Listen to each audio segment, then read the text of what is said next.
আসসালামু আলাইকুম বাচ্চারা, আশা করি ভালো আছো, সুস্থ আছো। আমি এই ভিডিওটাতে তোমাদেরকে স্বপ্ন নিয়ে কথা বলবো। স্বপ্ন নিয়ে অনেক বিখ্যাত উক্তি আছে। আমি পার্সোনালি স্যার এপিজে আবুল কালামটা খুব পছন্দ করি। স্বপ্ন সেটা না যেটা তুমি ঘুমিয়ে দেখো, স্বপ্ন সেটা যেটা তোমাকে ঘুমাতে দেয় না। তবে আমি কথা বলবো স্বপ্নের সাইজ নিয়ে, স্বপ্ন কত বড় হওয়া উচিত। আর এটা নিয়ে কথা বলতে তোমাদেরকে হালকা আমি আমার লাইফের একটা স্টোরি শেয়ার করব। আমার নাম ঠিকানা দিয়ে বলি তাহলে সুবিধা হবে। আমি শাওন রেজা বলছিলাম, তোমাদের শাওন ভাইয়া।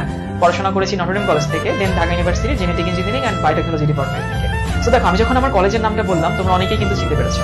আমার ভার্সিটির নাম বললেও চিনতে পারছো, কিন্তু আমি আমার স্কুলের নাম বললে তোমরা ম্যাক্সিমাম অলমোস্ট সবাই কেউ চিনতে পারবে না।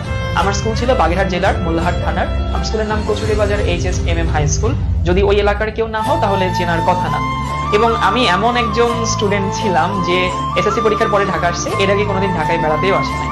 মানে আমি এসএসসি পরীক্ষার 2 দিন পরে ঢাকায় আসছি, ওই জীবনে প্রথমবার ঢাকায় আসছি থাকার জন্য, এবং তখন থেকে ঢাকায় আছি। এখন মাঝে মধ্যে ওখানে বেড়াতে যাই, এরকম একটা সিচুয়েশন থেকে আমি আসছি। তো এবার আমার স্টোরিটা বলি। আমি যখন 9-এ উঠলাম তখন আব্বু আমাকে একটা টেস্ট পেপার কিনে দিল। আমি ওখান থেকে প্র্যাকটিস করতাম, বিভিন্ন প্রিভিয়াস ইয়ারে আসা প্রশ্ন, বিভিন্ন স্কুলের টেস্ট পরীক্ষায় আসা প্রশ্ন, এগুলো আমি সলভ করতাম। তো ওই টেস্ট পেপারসে তো বিভিন্ন স্কুলের নাম থাকতো। আমার দেখে মনে হইতো যে এইসব স্কুলে যারা পড়ে তারা বোধহয় অনেক মেধাবী, বা এইসব স্কুলে বোধহয় এরকম ডিজিটাল বোর্ড থাকবে, স্টুডেন্টদের কাছে কম্পিউটার থাকবে, তারপরে বোধহয় পড়ানো হয়, বা এইসব স্কুলের স্যাররা বোধহয় অনেক সুন্দর করে পড়ান। মানে মাঝে মধ্যে এমন হইতো আমার কিছু প্রশ্ন থাকতো ক্লাসরুমে, আমি সেগুলোর প্রপার আনসার পেতাম না। আমি অনেক পড়ুয়া ছিলাম, যেহেতু আনসার পেতাম না আমার কাছে একটু খারাপ লাগতো যে আমি যদি এইসব স্কুলে পড়তাম, নামি দামি স্কুলে, তাহলে হয়তো আনসারটা পেতাম। এটা আমার মনে হইতো, তখন তো আমি খুবই বাচ্চা ছিলাম।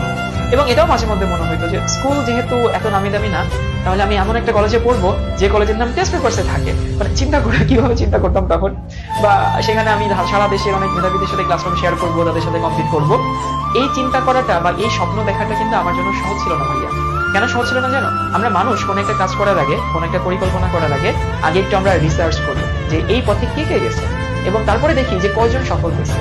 যদি দেখি যে একজন সফল হয়েছে, চিন্তা করি, যদি দেখি অনেকেই সফল হয়েছে তাহলে আমরা সেটা করার সাহস দেখাই। আর যদি দেখি যে সেই পথে অনেকে চেষ্টা করছিল কিন্তু কারোরই হয় নাই, মোস্ট অফ দ্য টাইমে আমরা সেখানে হাল ছেড়ে দিই, আমরা ওদিকে আগাই না। এইখানে আমাদের সব থেকে বড় সমস্যা, নতুনত্বকে আমরা অনেক ভয় পাই। নতুন কিছু পরিকল্পনা করতে, সিদ্ধান্ত নিতে আমাদের খুবই নার্ভাস লাগে।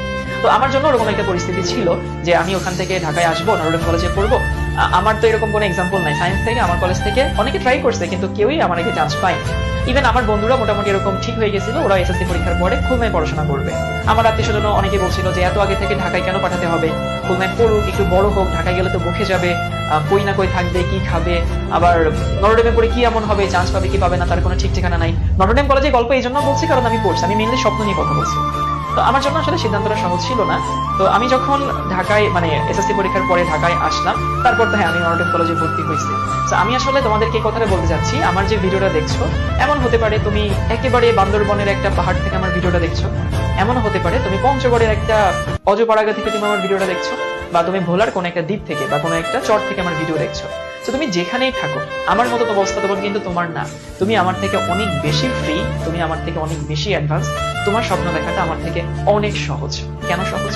তোমার হাতে যদি একটা স্মার্টফোন থাকে, তোমার হাতে যদি ইন্টারনেট থাকে, তোমার শেখার কিন্তু এখন কোনো লিমিটেশনস নাই, তোমার শেখার কোনো বাউন্ডারি নাই। পুরো জগৎটা এখন তোমার হাতে। স্বপ্নটা এই জন্য তোমাকে পুরো জগৎ জুড়েই দেখতে হবে। আশেপাশে কিছু মানুষ তোমাকে অনেক কথা বলবে, তোমাকে টিটকারি দিবে, তোমাকে চ্যালেঞ্জ করবে, দেখবো নে কতদূর যাও, দেখবো, এরকম কথা মানুষ বলে, আসলেই বলে। ওইসব কথাকে তোমাকে চ্যালেঞ্জ করতে হবে। এবং আমি মনে করি স্বপ্নটা এমন হওয়া উচিত যেন আশেপাশের মানুষ তোমাকে টিটকারি মারে, যে হ্যাঁ দেখবো না কত দূর যাও, এরকম কথা যেন তোমাকে বলে। তারা যেন অবাক হয় তুই এখান থেকে ওইখানে যাও ট্রাই করছিস, এরকম অবাক যেন তাদেরকে করতে পারো। স্বপ্নের হাইটটা অতটুকু হওয়া উচিত। আর আমরা এখানে যারা আছি, তোমাদের মেন্টর যারা আছে, ভাইয়া যারা আছে, তাদের কাজই হচ্ছে তোমাদের সেই স্বপ্ন দেখার সাহসটা দেওয়া। তোমাদের কিছু এক্সাম্পল দিই তাহলে বুঝতে পারবা। আমাদের শিখর যে একাডেমিক প্রোগ্রাম, সেখানে কিন্তু ঢাকার সব স্কুলের এবং ঢাকার সব কলেজের স্টুডেন্টরা পড়ে, ঢাকার বাইরে সবাই। তাহলে আমি ওই যখন স্কুলে পড়তাম তখন যেরকম জগৎ সম্পর্কে আমি কিছুই জানতাম না, তোমার জন্য কিন্তু এটা না। তুমি শিখর একাডেমিক প্রোগ্রামে আছো, তার মানে তুমি সারা বাংলাদেশের সব স্টুডেন্টদের সাথে কম্পিট করছো। তো তোমার কম্পিটিশন কিন্তু তোমার ক্লাসরুমের মধ্যে নাই, পুরো দেশের মধ্যে হয়ে যাচ্ছে। প্রথম কেস।